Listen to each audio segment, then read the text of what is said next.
Berniat membayar hutang malah berakhir di jeruji besi. Ya, dua kakek berusia 71 tahun dan 60 tahun ini ditangkap polisi saat sedang melakukan transaksi pembayaran hutang piutang dengan menggunakan uang palsu. Keduanya tak bisa berkutik saat polisi mendatangi rumahnya di Bekasi, Jawa Barat. Polisi juga mengamankan uang palsu pecahan Rp100.000 dengan total nominal mencapai Rp800 juta. Menurut pelaku, dirinya mendapatkan uang palsu dari kawannya yang kini masuk dalam daftar pencarian orang. Pelaku menukarkan uang asli 50 juta dengan uang palsu senilai Rp800 juta. Dari kawan. Kawan itu juga bukan kawan sehari-hari. Kawan baru kenal. Rencananya ini buat apa uangnya? Bayar utang ke sini tadinya, kalau toh itu benar. Keinginan bisa melunasi hutang sebelum maut menjemput mendadak sirna. Kedua kakek tersebut diancam dengan hukuman 10 tahun penjara untuk mempertanggungjawabkan perbuatannya. Lalu, bagaimana jika pelaku keburu meninggal di penjara, sedangkan ia belum melunasi hutangnya?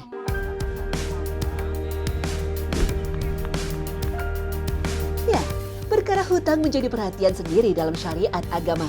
Selama ini yang kita tahu, orang yang meninggal dan meninggalkan hutang, maka hutang dilunasi oleh pihak keluarga yang ditinggalkan.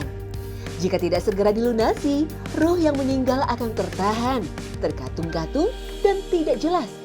Dari hadis yang disebutkan Abu Hurairah radhiyallahu anhu, Nabi SAW bersabda, jiwa seorang mukmin itu terkatung-katung dengan sebab utangnya sampai utang dilunasi. Hadis riwayat Ahmad, Tirmizi, dan Ibnu Majah. Imam Asy-Syan'ani rahimahullah berkata, hadis ini menunjukkan bahwa seseorang akan tetap disibukkan dengan utangnya walaupun ia telah meninggal dunia. Makanya kita sangat dianjurkan untuk melunasi hutang sebelum meninggal dunia. Perkara hutang memiliki tanggung jawab yang berat. Orang yang tidak berniat untuk membayar utangnya, maka ia akan bertemu Allah Azza wa Jalla kelak sebagai pencuri. Bahkan orang yang meninggal sebelum membayar hutangnya, kelak akan mendapatkan azab yang sangat pedih di hari kiamat. Itulah mengapa sebagian dari kita agak ragu atau berpikir ulang ketika meminjam uang atau berhutang. Jangan-jangan saya mati sebelum hutang saya lunas.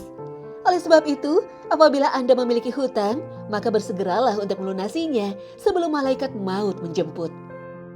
Orang yang mati sementara dirinya masih punya tanggungan hutang, maka dia akan terhalang masuk surga sekalipun mati syahid. Rasulullah SAW bersabda, demi Allah yang jiwaku ada di tangannya, seandainya seorang laki-laki terbunuh di jalan Allah, kemudian dihidupkan lagi, lalu dia terbunuh lagi 2 kali, dan dia masih punya hutang, maka dia tidak akan masuk surga sampai hutangnya itu dilunasi. Hadis riwayat An-Nasa'i, Ahmad, dan Al-Hakim. Itulah mengapa Rasul SAW tidak mau menyolati jenazah orang yang masih memiliki hutang. Jabir radhiyallahu anhu menuturkan, adalah Rasulullah SAW tidak mensolatkan laki-laki yang memiliki hutang. Lalu didatangkan mayit ke hadapannya. Beliau bersabda, apakah dia punya hutang? Mereka menjawab, ya, 2 dinar. Beliau bersabda, salatlah untuk sahabat kalian. Hadis riwayat Abu Daud. Ibnu Qayyim Al-Jauziyah rahimahullah menjelaskan mengapa Nabi SAW tidak mau menyolati jenazah yang masih punya hutang. Karena salatnya Nabi untuk si mayit adalah syafaat atau penolong, dan syafaat beliau adalah hal yang pasti. Lalu, bagaimana dengan orang yang memiliki hutang, tapi dia sebenarnya berniat untuk membayarnya, tapi keburu meninggal dunia? Ancaman-ancaman terhadap orang yang tidak membayar hutang akan terhalang masuk surga dan nasibnya tidak jelas. Itu terjadi jika yang berhutang tidak berniat membayar hutangnya.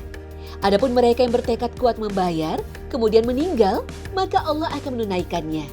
Rasulullah SAW bersabda, jika seorang muslim memiliki utang dan Allah mengetahui bahwa dia berniat ingin melunasi utang tersebut, maka Allah akan memudahkan baginya untuk melunasi utang tersebut di dunia.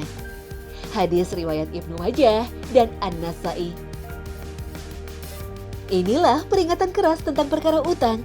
Utang adalah kegalauan pada malam hari, kehinaan pada siang hari, dan penghalang masuk surga. Maka jika punya utang, lunasilah dengan cara yang baik dan benar sesuai syariat agama.